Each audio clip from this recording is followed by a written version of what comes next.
Quando o uivo corta o silêncio da noite, é sinal de que a história vai começar. Seja bem-vindo ao Na Calada da Noite, onde o medo ganha voz e as lendas, vida. Este é o canal onde o folclore sangra e os contos sussurram ao pé do ouvido. Prepare-se, o desconhecido te espera.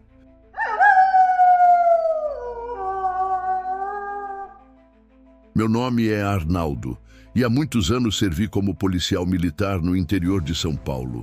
Fui designado para o destacamento da pequena cidade de Jarinu em meados de 1974. Na época, eu era cabo, com 28 anos recém-completados, e nutria um entusiasmo juvenil por servir e proteger, mesmo nos rincões mais afastados do estado. A cidade era tranquila, escondida entre colinas e vales cobertos por plantações de café, lavouras de arroz e feijão, e pequenas áreas de criação de gado leiteiro e porcos. Uma vida simples, de gente trabalhadora, com casas de taipa, ruas de terra batida e igrejas que tocavam o sino ao entardecer. Mas, por trás daquela tranquilidade, havia um silêncio estranho, pesado, quase desconfiado. Não era medo de crime, porque naquela época e lugar a violência era rara. Era outra coisa, algo mais antigo, mais profundo, como um segredo que todos carregavam no olhar, mas que ninguém ousava contar em voz alta. Meu trabalho consistia principalmente em patrulhar a zona rural, já que o efetivo era pequeno e os acessos eram difíceis. As estradas vicinais que cortavam os sítios e fazendas eram estreitas, sinuosas, muitas vezes tomadas pelo barro após as chuvas. Usávamos um velho jipe com tração traseira e rádio de comunicação com muito chiado. Lembro bem da minha primeira patrulha noturna sozinho. Era uma sexta-feira, noite de lua cheia, e meu parceiro da semana, o soldado Davi, havia sido dispensado por causa de uma febre repentina. Achei estranho, já que ele parecia bem no dia anterior, mas aceitei. Saí para patrulhar a região do Morro do Caldeirão e da Estrada do Pau Arcado. Ali era onde ficavam os sítios mais antigos e isolados. Naquele tempo, as noites rurais tinham um silêncio que hoje não se encontra mais. Era um silêncio vivo, cortado apenas pelo canto dos grilos, o coachar dos sapos perto das lagoas e o som distante das corujas. Tudo isso compunha uma espécie de sinfonia noturna que, para quem prestasse atenção, podia revelar muito mais do que os olhos viam. Foi nessa noite que comecei a perceber que Jarinu guardava mais do que campos e sítios. Na subida da Estrada do Pau Arcado, próximo de uma cerca velha de madeira que cercava um cafezal abandonado, vi algo estranho. Uma luz tremeluzente dançava entre os arbustos. Parecia uma chama, como de uma lamparina levada pelo vento. Estacionei o jipe e desci com a lanterna em mãos. O mato era alto e abafado. O cheiro de terra úmida invadia o ar. À medida que me aproximava, o brilho desapareceu, como se tivesse se escondido. Foi então que vi as marcas no chão, pegadas de ferradura, inicialmente comuns, com 4 apoios. Mas logo adiante, elas se tornavam estranhas, espaçadas e profundas, como se a criatura que as fez estivesse andando apenas nas patas traseiras.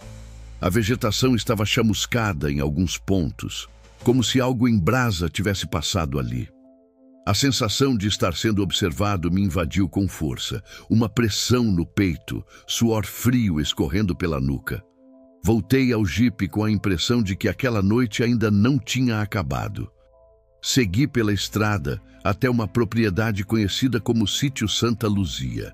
Pertencia a Dona Zefa, parteira antiga e benzedeira respeitada da região. Era uma senhora de quase 80 anos, pequena e curvada, mas com um olhar afiado e misterioso. Bati palmas e esperei. Ela apareceu na porta com uma lamparina na mão e o olhar preocupado. "Boa noite, Dona Zefa. A senhora viu alguma coisa estranha esta noite?" Ela hesitou. Olhou por cima do meu ombro, como se pudesse ver algo se escondendo na escuridão da estrada. "O senhor devia ir embora. Isso que está rondando os matos não se resolve com farda nem com revólver. A senhora está falando de quê? Ela se aproximou e sussurrou. É a mula. A mula sem cabeça voltou. E sempre volta quando alguém mexe com o que não deve. Aquilo me pegou de surpresa. Achei que era superstição, história contada para assustar criança. Mas o olhar dela dizia o contrário. Era medo verdadeiro. Medo de quem já tinha visto mais do que devia e sabia que o mundo tem coisas que não se explicam com lógica. Na madrugada, voltando pela mesma estrada, fui surpreendido por um som agudo, metálico, que cortava o silêncio como uma navalha. Era um relincho, mas não como os que eu já ouvira de cavalos. Era algo sofrido, angustiante, como um lamento, e logo depois, o som de cascos. Mas não eram comuns. Era como se cada passo deixasse uma explosão abafada no chão. Um cheiro forte de enxofre e ferrugem tomou o ar. E então eu vi. Entre as sombras da mata, uma figura emergiu. Era uma criatura de corpo de égua, musculosa, com patas que ardiam como brasas. Onde deveria haver uma cabeça, havia uma chama intensa, como uma tocha viva, girando em espiral, soltando faíscas e fumaça escura. Os olhos, se é que havia olhos, pareciam me fitar de dentro do fogo. Ela parou. O chão estremeceu. Eu permaneci imóvel, sem coragem de atirar. Meu revólver parecia de brinquedo diante daquela visão. E então ela relinchou. Um som gutural e desesperado que me fez cair de joelhos. Em seguida, correu para dentro do mato e desapareceu. Passei a semana seguinte em silêncio, tentando racionalizar o que vi. Alguns colegas riram quando comentei. Outros mudaram de assunto. Mas comecei a perceber que os mais velhos da cidade desviavam o olhar quando se falava de noites com lua cheia. Um lavrador encontrou seu estábulo com as portas quebradas e um boi morto com marcas de queimadura. Um casal de roceiros relatou ver uma silhueta em chamas cruzando o pasto na madrugada. E os mais antigos diziam que aquilo voltava de tempos em tempos. Sempre quando algum segredo mal enterrado ressurgia. Fui até a igreja matriz. Conversei com o padre, um senhor idoso chamado Padre José. Ele me recebeu com uma expressão séria, quase resignada. Não precisou de muitas palavras para entender do que eu falava. E então ele me contou. Décadas antes, nos anos 40, uma jovem chamada Mariana, filha de um antigo coronel da região, Coronel Esteves, um homem autoritário, dono de uma das maiores fazendas de café da época, apaixonou-se por um padre jovem que havia sido recém-transferido para a cidade. A história virou escândalo entre os moradores.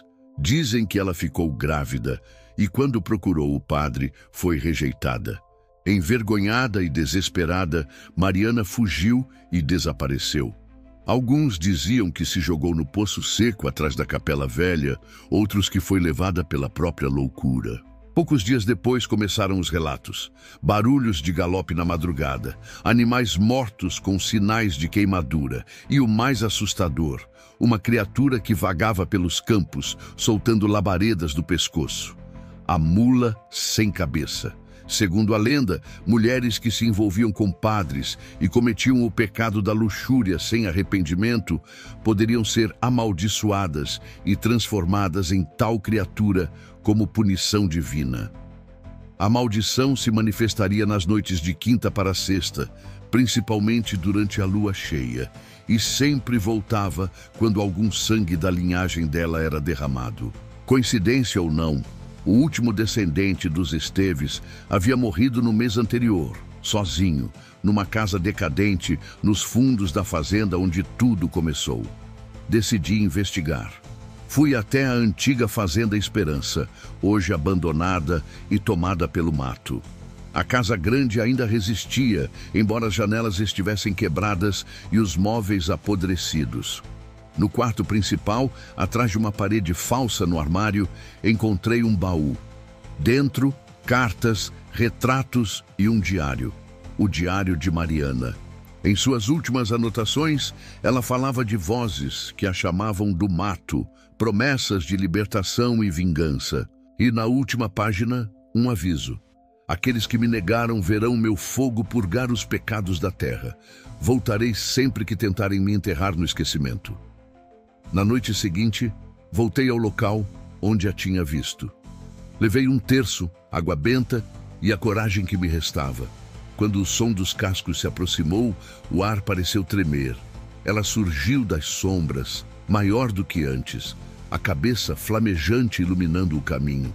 Segurei o terço com força e comecei a rezar em voz alta. A criatura parou, relinchou com fúria, girando o pescoço em chamas como um redemoinho. Mas não avançou. Em vez disso, deu meia volta e correu para o morro atrás da velha capela. E ali desapareceu numa explosão de faíscas. Nunca mais a vi. Mas o cheiro de enxofre ainda me visita em sonhos. Depois daquela noite, as aparições cessaram. Mas o medo permaneceu, enterrado no silêncio dos moradores. Jarinu voltou ao seu ritmo e eu me aposentei anos depois carregando esse fardo como segredo. Mas agora, depois de tantos anos, acho que chegou a hora de contar.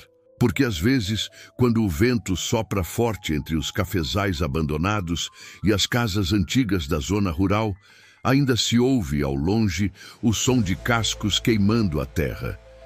E aí, meu amigo, é melhor trancar bem as portas e rezar. Porque a mula sempre volta. Se você ouviu até aqui, é porque a escuridão já sussurrou no seu ouvido. Obrigado por caminhar conosco, na calada da noite.